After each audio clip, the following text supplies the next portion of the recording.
السلام علیکم ورحمۃ اللہ وبرکاتہ۔ الحمدللہ رب العالمین والعاقبۃ للمتقین والصلاۃ والسلام علی رسولہ النبی الکریم، اما بعد۔ آج کے اس درس میں انشاءاللہ باتیں ہوں گی قربانی کے احکام و مسائل کے تعلق سے۔ چونکہ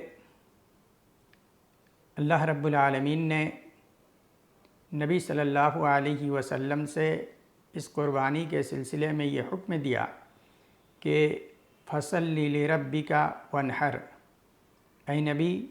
آپ اپنے رب کے لیے نماز پڑھیے اور قربانی کیجیے۔ تو احکام و مسائل کا علم ہونا قربانی کے تعلق سے ہمیں بہت ضروری ہے۔ ہمیں اس کے بارے میں جاننا کہ قربانی میں کیا کیا چیزیں ہمیں کرنی ہیں، کس طریقے کے جانور ہمیں قربانی کرنی ہے اور کس طریقے سے ہمیں اس قربانی کو انجام دینا ہے۔ تو سب سے پہلے 10ویں ذی الحجہ بقر عید کی نماز کے بعد سے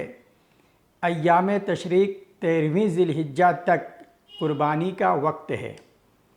10ویں ذی الحجہ کو یوم النحر کہتے ہیں اور 11ویں، 12ویں اور 13ویں کے ذی الحجہ کو سورج غروب ہونے سے پہلے تک یہ 3 دن جو ہوتے ہیں یہ ایام تشریق کہلاتے ہیں۔ ان ایام میں قربانی کرنا درست ہے، اور ایسے دیکھا جائے تو یوم النحر اور اس کے 3 دن بعد تک سورج غروب ہونے سے پہلے ہمیں قربانی کرنی ہے۔ دوسری بات ایک یہ ہے، جو شخص قربانی کا ارادہ رکھتا ہو تو اس کو چاہیے کہ ذی الحجہ کا چاند نظر آنے کے بعد وہ حجامت نہ بنائے اور ناخن وغیرہ نہ تراشے، ناخن وغیرہ نہ کاٹے، جسم کا کوئی بھی بال وغیرہ نہ کاٹے۔ اسی طریقے سے جانور کی خریداری جب کرے تو وہ دیکھے کہ جانور ہر عیب سے پاک ہو، یعنی نہ لنگڑا ہو، نہ اندھا ہو، نہ کانا ہو، اور نہ اتنا کمزور ہو کہ اس کے ہڈیوں میں گودا نہ ہو، اور نہ ہی لاغر اور نہایت ہی کمزور ہو، بلکہ جانور فربا ہو، موٹا تازہ ہو، دیکھنے میں خوبصورت ہو، بھلا معلوم ہوتا ہو، اور یہ بھی یاد رہے کہ ان جانوروں کو ہمیں قربانی کے لیے نہیں لینا ہے جن کے کان کٹے ہوئے ہوں، سینگ ٹوٹا ہوا ہو اور ایک کم عمر کا ہو، یعنی 2 دانتا نہ ہو۔ ان جانوروں کو ہمیں نہیں لینا ہے، لینا ہے ان جانوروں کو جو 2 دانتا ہو۔ اور اسی طریقے سے بھیڑ اور دمبا یہ کم از کم 1 سال کے ہو جائیں تو اس کے لیے قربانی کے لیے یہ کافی ہے، قربانی اس کے کیا جا سکتا ہے۔ اس کے علاوہ جو بھی جانور ہے 2 دانتا ان کا ہونا نہایتی قربانی کے لیے ضروری ہے۔ اگر ہم بڑا جانور کر رہے ہیں تو اس میں 7 افراد شریک ہو سکتے ہیں۔ گائے میں 7 افراد اور اونٹ میں 7 یا 10 افراد ہم شریک ہو سکتے ہیں۔ جب قربانی ہم کرنے لگیں تو اس سے پہلے قربانی کی دعا پڑھنا اور ذبح کرتے وقت بسم اللہ اللہ اکبر کہتے ہوئے جانور کے گردن پہ چھری پھیرنا یہ چاہیے، اور یہ سنت ہے۔ قربانی کے گوشت کے تعلق سے یہ ہے کہ قربانی کا گوشت ہم خود کھائیں اور اپنے گھر والوں کو، رشتہ داروں کو، پڑوسیوں کو اور غربا و مساکین کو بھی اس سے کھلائیں، یعنی ان کو بھی قربانی کا گوشت ہم دیں۔ اور قربانی کے جانور کے کھال کے سلسلے میں یہ ہے کہ ہم اس کو خود اپنے مصرف میں لائیں تو لا سکتے ہیں، یا اس کو فروخت کر کے اس کے پیسے کو صدقہ کر دیں۔ اسی طریقے سے قربانی کا جانور کے کھال کو اگر ہم بیچ دیں اور بیچ کر کے اس پیسے کو خود ہم اپنی مصرف میں لانا چاہیں تو ہم ایسا نہیں کر سکتے، بلکہ اسے ہم صدقہ کر دیں، اور یہی درست ہے۔ اور ایک اہم بات یہ ہے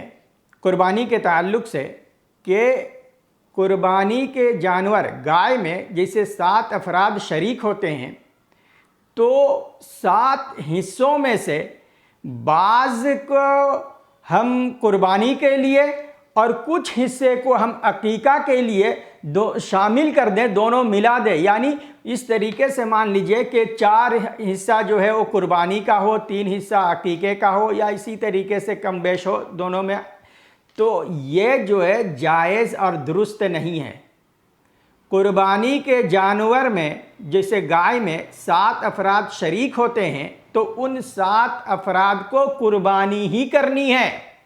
اس میں سے بعض کو قربانی کرنا اور بعض کو عقیقے میں شامل کرنا یہ جائز اور درست نہیں ہے، ایسا نہیں ہونا چاہیے۔ اور ایک مسئلہ ہے کہ اگر کوئی آدمی یہ کہے کہ قربانی کے جانور کا جو پیسہ ہے اس کو ہم صدقہ کر دیں گے، پیسے کو صدقہ کر دیں گے، اس سے ہم جانور نہیں خریدیں گے، اس جانور کی قربانی نہیں کریں گے، بلکہ پیسے کو ہم صدقہ کر دیں گے، تو پیسے کو صدقہ کرنا یہ جائز اور درست نہیں ہے، اور نبی صلی اللہ علیہ وسلم کے طریقے میں سے یہ نہیں ہے، آپ کے سنت کے یہ خلاف ہے۔ اسی طریقے سے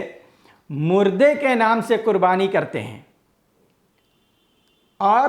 یہ سمجھتے ہیں کہ مردے کے نام سے قربانی یہ جائز ہے، جبکہ نبی صلی اللہ علیہ وسلم کے حیات مبارکہ کے اندر آپ کے چچا حضرت حمزہ شہید ہوئے تھے، آپ کی بیوی حضرت خدیجہ کا انتقال ہوا تھا، آپ کی فاطمہ رضی اللہ عنہا کے علاوہ 3 بیٹیاں جو ہیں اس دنیا سے چلی گئی تھی، مگر نبی صلی اللہ علیہ وسلم نے کسی کی طرف سے قربانی نہیں کی ہے، جس سے یہ پتہ چلتا ہے کہ میت کی طرف سے قربانی کرنا یہ جائز اور درست نہیں ہے۔ تو یہ چند احکامات تھے۔ اور بعض لوگ اس طریقے سے کرتے ہیں کہ گائے وغیرہ قربانی کر رہے ہیں تو 6 نام اپنا دیتے ہیں اور 1 نام نبی صلی اللہ علیہ وسلم کے نام سے کرتے ہیں، اور یا تو بعض ایسے بھی ہوتے ہیں جو ایک ہی کھسی کر رہے ہیں قربانی اور اس کو بھی نبی صلی اللہ علیہ وسلم کے نام سے قربانی کر رہے ہیں۔ میرے بھائیو، اس طریقے کا کرنا، نبی صلی اللہ علیہ وسلم کے نام سے قربانی کرنا، یہ جو ہے جائز نہیں ہے، کیونکہ آپ کے انتقال کے بعد بے شمار صحابہ کرام دنیا کے اندر موجود تھے، مدینے میں تھے، اور آپ سے بے انتہا محبت کرنے والے، آپ کی اطاعت و فرما برداری کرنے والے تھے، لیکن کسی سے ایسا ثابت نہیں ہے کہ انہوں نے نبی صلی اللہ علیہ وسلم کے نام سے قربانی کیا ہے۔ تو اس طریقے سے، کیونکہ یہ ایک اصولی بات بھی ہے، اللہ رب العالمین نے نبی صلی اللہ علیہ وسلم سے کہا کہ لِيَغْفِرَ لَكَ اللَّهُ مَا تَقَدَّمَ مِن ذَنبِكَ وَمَا تَأَخَّرَ، کہ اے نبی، اللہ نے آپ کے اگلے پچھلے سارے گناہ کو معاف کر دیا ہے، آپ معصوم عن الخطا ہیں۔ تو اللہ کے نبی صلی اللہ علیہ وسلم کے سارے اگلے پچھلے گناہ کو اللہ رب العالمین نے معاف کر دیا ہے۔ نیکیوں کی ضرورت تو ہمیں ہے، ثواب کی ضرورت تو ہمیں ہے، اس لیے نبی صلی اللہ علیہ وسلم کے نام سے قربانی کرنا اور نبی صلی اللہ علیہ وسلم کے نام سے قربانی کر کے یہ سمجھنا کہ ہم جو ہے نبی صلی اللہ علیہ وسلم سے بہت زیادہ محبت کرنے والے ہیں، یہ اسی بات کی کوئی دلیل نہیں ہے، بلکہ قربانی جو ہے خود ہم اپنے نام سے کریں، یا گائے وغیرہ کر رہے ہیں تو گھر والے کے نام سے کریں۔ تو اس طریقے سے ہمیں قربانی کرنی چاہیے۔ یہ چند مسائل تھے جو آپ کے سامنے میں نے بیان کرنا اسے مناسب سمجھا۔ باقی اللہ رب العالمین آپ کو سمجھ دے اور صحیح چیزوں پر عمل کرنے کی توفیق دے، آمین۔